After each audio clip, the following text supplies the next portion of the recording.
Hello students, welcome to my channel. I am Rashmi, your maths teacher. इस video में हम solve कर रहे हैं हमारा question number 16। Show that the tangent to the curve y equal to 7x³ + 11 at the point where x equal to 2 and x equal to -2 are parallel. तो ये आपको यहाँ पे क्या कह रहा है कि एक कर्व है हमारे पास में, तो ये कर्व यहाँ पे देखो क्यूबिक कम है। अगर आपको कुछ छोटे मोटे इक्वेशंस के अगर कर्व ड्रॉ करना आपके दिमाग में है तो आप क्या कर सकते हो, क्वेश्चन को अच्छे से विजुअल इमेजिन कर सकते हो कि हाँ ऐसा होगा। तो ये आपको कह रहा है कि एक टेंजेंट इस पॉइंट पे, एक टेंजेंट आपकी इस पॉइंट पे। तो अगर मैं यहाँ पे सिंपल एक कर्व बना देती हूँ ना, ये कर्व बना दिया 2 लेट की, यहाँ रहा -2 यहाँ रहा, तो इसकी टेंजेंट यूं जाएगी, इसकी टेंजेंट यूं जाएगी, तो पैरेलल तो हो नहीं सकती।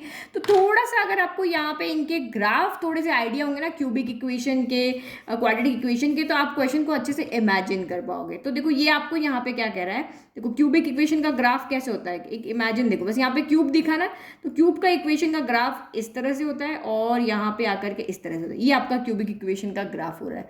तो ये आपको कह रहा है कि x इक्वल टू 2 मान लिया हमने यहाँ पे, x इक्वल टू -2 यहाँ पे ले, तो आपको कह रहा है कि अगर आप इन दोनों पॉइंट पे टेंजेंट ड्रॉ करते हो तो वो दोनों आपस में क्या होगी, पैरेलल। देखो मैंने इस पॉइंट पे यहाँ पे टेंजेंट ड्रॉ किया तो इस तरह से कुछ जाएगी, और इस पॉइंट पे ड्रॉ किया तो कुछ मेरी इस तरह से जाएगी ना। एग्जैक्ट तो नहीं बना, समझाने के लिए दिखा। तो ये दोनों आपस में यहाँ पे क्या होगी, पैरेलल ही होगी। तो यही चीज़ हमें यहाँ पे शो करनी है। तो ये तो आपको ग्राफिकली बता दिया भाई, एक टेंजेंट ये रही, एक टेंजेंट ये रही जो आपके पास हो रही है। अब आपको उसको शो करके बताओ कि ग्राफिकली शो करके बताओ कि दोनों टेंजेंट आपस में पैरेलल है। तो कैसे आप शो करके बताओगे कि दोनों टेंजेंट आपस में पैरेलल है? अगर मैंने यहाँ पे ये शो करके बता दिया कि जो स्लोप इसका है इस पॉइंट पे, वही स्लोप इस वाली लाइन का है इस पॉइंट पे, तो ये दोनों आपस में क्या हो जाएगी, पैरेलल हो जाएगी। ये x इक्वल टू 2 पे जो स्लोप है, अगर वही x इक्वल टू -2 पे हो जाता है तो दोनों मेरी लाइन, दोनों टेंजेंट्स आपस में क्या होगी, पैरेलल। क्योंकि ये यहाँ से ग्राफ को क्या कर रही है, टच करके निकल रही है ना। ये देखो, ये हमारा यहाँ पे इस तरह से ये ग्राफ जा रहा है, इसको टच करके निकल रही है, तो ऑब्वियसली ये भी टेंजेंट है, ये भी टेंजेंट है। तो दोनों का स्लोप इक्वल आएगा। दैट मीन्स क्या, dy/dx जो होगा, dy/dx जो होगा वो एट x इक्वल टू 2 पे, एंड dy/dx हमारा स्लोप जो होता है कर्व का एट x इक्वल टू -2। अगर ये दोनों इक्वल मैंने शो कर दिए तो कह देंगे कि भाई ये हमारी क्या है, पैरेलल है। चलो अब हमें सिर्फ क्या करना है, डिफरेंशिएट ही तो करना है और वैल्यू को पुट करना है। तो गिवन कर्व लिख दिया, हमें पता है स्लोप ऑफ टेंजेंट का फॉर्मूला ये होता है, तो हम यहाँ पे स्लोप ऑफ टेंजेंट निकालने के लिए इसको डिफरेंशिएट करते हैं। तो ये आपका कितना आ गया यहाँ पे, dy/dx हो गया। ये dy/dx इक्वल टू डिफरेंशिएट करो 7d/dx of x³ plus dy/dx of 11 हो गया। तो ये आपका कितना हो गया, dy/dx equal to dy/dx of x³ क्या होता है, 3x² होगा, तो 3 से मल्टीप्लाई होकर 21x² हो जाएगा, और कांस्टेंट का क्या होता है, 0। तो दिस इम्प्लाइज dy/dx आपका यहाँ पर कितना आया, 21x² है। अब हमें यहाँ पे दो पॉइंट पे निकालना है, x इक्वल टू 2 पे एंड x इक्वल टू -2 पे। तो now at x equal to 2 slope of tangent, तो x इक्वल टू 2 पे आपका स्लोप ऑफ टेंजेंट कितना हो जाएगा, तो dy/dx eight x equal to 2। तो पुट करो 21 इंटू 2 का स्क्वायर, 2 का स्क्वायर 4 हो गया, तो 4 इंटू 21 84 आ गया। अब हमें एक और निकालना है, now at x equal to -2 slope of tangent. तो स्लोप ऑफ टेंजेंट अब यहाँ पे कितना हो जाएगा, dy/dx eight x equal to -2 पे। तो वैल्यू पुट करो 21 और यहाँ पे रखो -2 का स्क्वायर, तो -2 का स्क्वायर भी 4 होता है, तो 21 इंटू 4 यानी कि 84 आ गया। तो आपने यहाँ पे क्या शो कर दिया कि ये जो वैल्यू है यहाँ पे भी, यानी x इक्वल टू 2 पे भी स्लोप इतना ही आ रहा है और x इक्वल टू -2 पे भी स्लोप इतना ही आ रहा है। तो इसका मतलब ये दोनों जो टेंजेंट्स है वो आपस में क्या है, पैरेलल है। तो फाइनल आंसर लिखना नहीं भूलना है, as the slope of tangents at x equal to 2 and x equal to -2 are equal, therefore these tangents are parallel. समझ में आ गया? तो थोड़ा सा आपको ग्राफ का इसका आइडिया होगा तो क्वेश्चन आपको समझ इमेजिन करना बहुत ईजी हो जाएगा। इमेजिन अगर आप यहाँ पे कर लोगे तो आप आंसर भी इजीली निकाल पाओगे। चलो एक और क्वेश्चन सॉल्व करते हैं इसके साथ में। तो क्वेश्चन नंबर 17 सबसे सिंपल क्वेश्चन है, find the points on the curve y equal to x³। तो हमें ये कर्व दिया हुआ है और हमें यहाँ पे पॉइंट्स निकालने हैं। अब कंडीशन क्या है, at which the slope of the tangent is equal to Y coordinate of the point. तो आपको यहाँ पे क्या कह रहा है कि ये मान लीजिए कि ये हमारा कर्व है, ठीक है। इस कर्व पे कोई भी हमें ऐसे पॉइंट्स निकाल करके दिखाने हैं कि उस पॉइंट पे अगर आप यहाँ पे स्लोप निकालते हो, टेंजेंट का क्या निकालते हो, स्लोप निकालते हो, तो टेंजेंट का जो स्लोप आएगा वो उसके उस पॉइंट के वाई कोऑर्डिनेट के इक्वल होगा। मान लो कि वाई कोऑर्डिनेट अगर यहाँ पे 3 है, तो अगर आपने उस टेंजेंट का स्लोप अगर यहाँ पे निकाला और वो भी 3 है, तो वो 3 इक्वल टू आपका यहाँ पे 3 होना चाहिए। इस तरह से समझ में आ गया कि स्लोप ऑफ टेंजेंट अगर आप निकालोगे इस कर्व के ऊपर, तो जिस भी पॉइंट पे आप स्लोप ऑफ टेंजेंट निकाल रहे हो वो उस पॉइंट के वाई कोऑर्डिनेट के इक्वल होना चाहिए, ठीक है।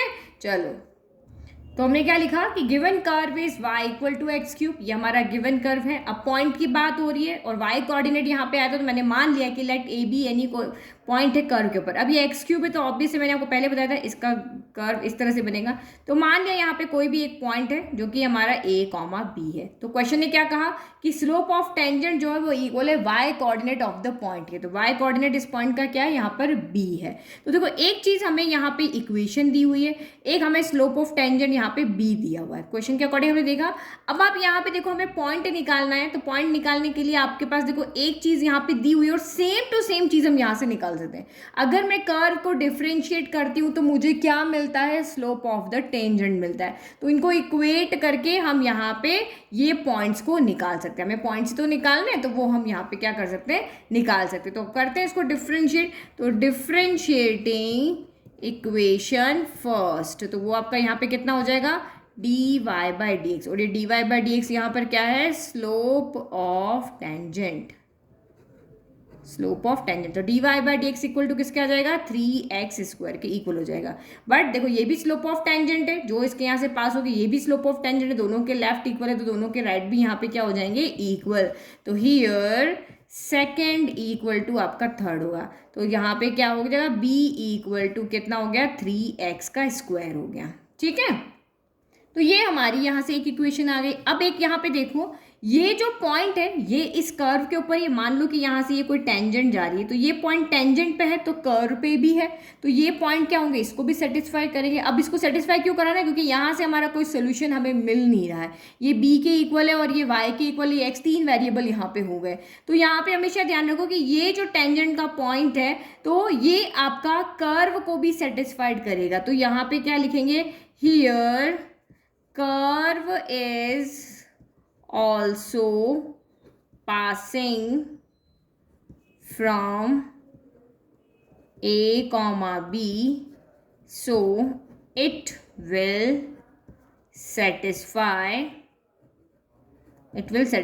equation first also। तो ये फर्स्ट को भी सेटिस्फाई करेगा। तो जहां पर भी आपको यहाँ क्या दिख रहा है, पुट कर लें। जहां भी आपको y दिख रहा है वहां b, जहां x दिख रहा है वहां a पुट कर दो। तो दिस एम्प्लाइज यहाँ पे क्या हो जाएगा, y equal to X cube था, तो ये a b इसमें पुट किया तो b इक्वल टू आपका a क्यूब हो गया। तो एक ये चीज़ हो गई।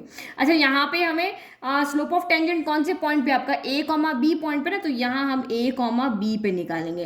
तो a कॉमा b पे अगर आप यहाँ पे निकालोगे तो ये कितना हो जाएगा, this implies D Y by D X at a comma b कितना हो जाएगा। तो यहाँ पे x की जगह पे आप क्या रख दोगे, a रख दोगे, y तो है नहीं, तो ये आपका यहाँ पे 3a² हो जाएगा। तो यहाँ पे पहले स्लोप ऑफ टेंजेंट निकाला, फिर जिस पर्टिकुलर पॉइंट पे निकाला 3a², तो ये दोनों आपस में इक्वल होंगे, यहाँ पे ना 3a² हो जाएगा। तो अब यहाँ पे क्या देख रहे हो, ये दोनों के लेफ्ट क्या है, इक्वल है, तो दोनों के राइट भी क्या हो जाएंगे, यहाँ पर इक्वल हो जाएंगे। इन दोनों को अब हम यहाँ पे इक्वेट करके ए बी की वैल्यू को निकालेंगे। तो this implies a cube equal to आपका यहाँ पर कितना हो गया, 3a² हो गया, ठीक है। तो अब इसको शिफ्ट करके वैल्यू निकालो, तो ये a क्यूब इसको उधर ले गए तो माइनस का 3a² इक्वल टू 0 हो गया। अब आपने यहाँ से क्या कॉमन निकला, a² कॉमन निकला, तो ये a माइनस 3 इक्वल टू 0 हो गया। तो a² इक्वल टू 0 है, तो यहाँ से क्या निकला हमारा, a² इक्वल टू 0 है या फिर आपका a माइनस 3 इक्वल टू 0 है। तो a² अगर किसी का स्क्वायर 0 है तो वो खुद भी 0 के इक्वल होगा, और यहाँ से a इक्वल टू आपका कितना आ गया, 3 आ गया। तो a इक्वल टू 3 आया, a इक्वल टू 0 है। अब हमें b की वैल्यू वैल्यू चाहिए तो आप यहाँ पे क्या करोगे, ये वाली वैल्यू आप इसके अंदर रख दो। a इक्वल टू 0 आप यहाँ रखोगे तो हमें b की वैल्यू मिल जाएगी, a इक्वल टू 3 यहाँ रखोगे तभी हमें b की वैल्यू मिल जाएगी। तो ये पॉइंट मैंने a भी लिया ना, आप x y लेकर के भी कर सकते थे कि ये माना कि ये पॉइंट a भी है तो आप x y भी लिख सकते, बट इक्वेशन x y में थी इसलिए मैंने चेंज करके लिखा। तो नाउ लिखो putting a equal to 0 in equation number 4 कर देता है इन 4। तो यहाँ पे क्या हो जाएगा, b equal to a equal to 0 रखा तो b इक्वल टू 0 का क्यूब, ये देखो a का क्यूब है ना, तो this implies b equal to भी 0 हो गया। ठीक है, फिर व्हेन a इक्वल टू 3 तो b इक्वल टू क्या हो गया, 3 का क्यूब, 3 का क्यूब तो b इक्वल टू आपका 27 हो गया। तो हमारे पॉइंट क्या हो गए, thus the required points are 0, 0 a0 b0 and दूसरा पॉइंट क्या है a3 है तो b आपका 27। तो ये हमारे रिक्वायर्ड पॉइंट है। अब आप यहाँ पे देखो चेक भी कर सकते हो, इसने क्या कहा, स्लोप ऑफ द टेंजेंट जो है वो y कोऑर्डिनेट के इक्वल होना चाहिए। तो हमारा स्लोप ऑफ टेंजेंट क्या है, 3x² है। तो अगर आप यहाँ पे इसकी जगह पे 0 रखते हो, अगर हम ये वाला पॉइंट रखते हैं, देखते हैं, तो आप यहाँ पे पुट करो तो स्लोप ऑफ टेंजेंट किसके इक्वल हो जाएगा, 0 रखोगे तो 0 के इक्वल हो जाएगा। तो देखो y कोऑर्डिनेट भी 0 है। अब अगर हम इसको देखते हैं तो हमें स्लोप ऑफ टेंजेंट 3,27 है, तो यहाँ पे आप 3 रखोगे क्योंकि b तो इसमें कहीं है नहीं, b होगा तो b की वैल्यू रखेंगे ना, a तो a की वैल्यू रखेंगे। तो a इक्वल टू मेरा 3 है तो इसमें रखा है 3 का स्क्वायर 9, 9 3 27। तो देखो स्लोप ऑफ टेंजेंट हमारा y कोऑर्डिनेट यानी 27 के इक्वल आ गया। तो ये हमारा यहाँ पर क्वेश्चन हो गया इजी। अगर आप यहाँ पे y स्लोप, जैसे ये पॉइंट्स मैंने a, b लिया, अगर आप x, y लेकर के कहोगे तो आपके क्वेश्चन में कुछ स्टेप्स कम हो जाएंगे। स्लोप ऑफ टेंजेंट आपका y कोऑर्डिनेट y है तो यहाँ y के इक्वल ही आ जाएगा। ठीक है, तो यहाँ पे सीधा आपका क्या हो जाएगा, y इक्वल टू 3x² होके और सॉल्व हो जाएगा। तो दोनों तरीके से आप यहाँ पे सॉल्व कर सकते हो, बट एक अलग पॉइंट लेकर के सॉल्व करोगे तो पूरा कंसेप्ट लगेगा कि हाँ अलग पॉइंट था तो उसकी वैल्यू हमें यहाँ पे निकालनी। आई होप आपको क्वेश्चन अच्छे समझ में आया। तो जल्दी से वीडियो को लाइक, चैनल को सब्सक्राइब कर दो, नोट्स का लिंक डिस्क्रिप्शन बॉक्स में दिया हुआ है। Thank you.